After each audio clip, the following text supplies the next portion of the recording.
Okay, number 23 says the sides of a cube are increasing at a rate of 1 centimeters per second.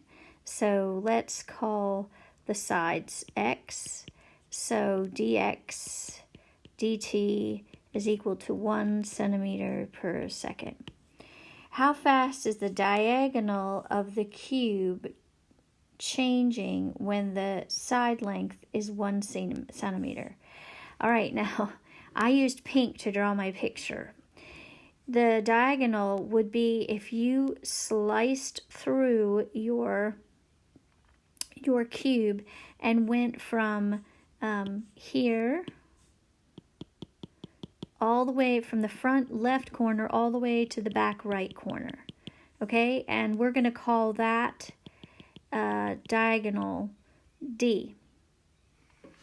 Now, to get that diagonal, we have to do 2 steps. And what I've done is cut out a cross section. That's the rest of this pink. So if I were to cut this cross section out, the base would be this dotted line right here. Let's call that Z, okay? The base would be Z. This would be X because it's a square, right? And then that would be D. And so that's, I'm going to use the Pythagorean theorem to find D, but I've got to do it twice because I first have to find Z, the base of the cross section.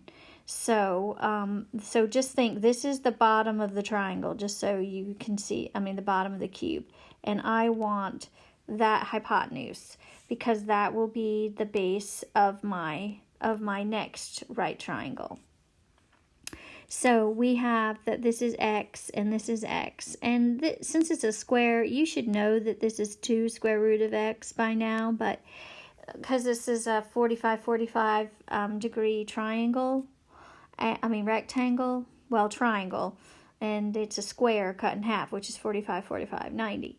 But if you didn't, you can use the Pythagorean theorem that says the square root of x squared plus x squared equals, let's just call that Z.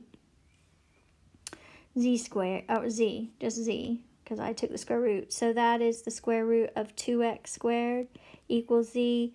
So Z equals the square root of 2x. So we have that base. Now we know what that is. So I know what Z is. So now I'm going to pull out the other triangle. So I have this triangle now, the pink triangle. This was what we had was Z. And we said that is the square root of 2 times x. We know the height is x, and this is the diagonal that I'm talking about now. This is the pink triangle in the side of the cube. And I want this diagonal length, and I'm going to get it using the cross-section piece. So let's take the Pythagorean theorem again. The square root of x squared plus square root of 2x quantity squared gives me, is d squared. So we have the square root of x squared plus 2x squared. So that's the square root of 3x squared equals d squared.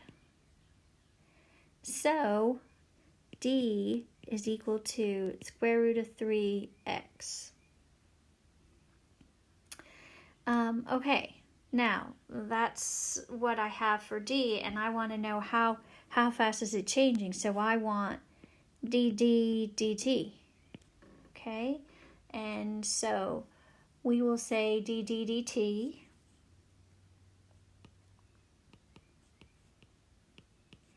is equal to the square root of 3 and then the derivative of x dx dt, right? Okay, and we know that dx dt is 1. So we have dd dt is equal to square root of 3. and that would be in centimeters per second. So that was the answer to number 23. Now, you could probably, if you ever saw this again, you could probably remember that z is 2 square root of x, maybe? I don't know. But just remember, if you see a cube, you've got to do double Pythagorean theorems. And that's just something that comes up periodically. Whether this is going to be on the AP exam, no. But you're going to be really smart, be able to do this when you get to Calc 2. Okay? So I'm going to move on to number 20. I'll stop this video and do number 25 last.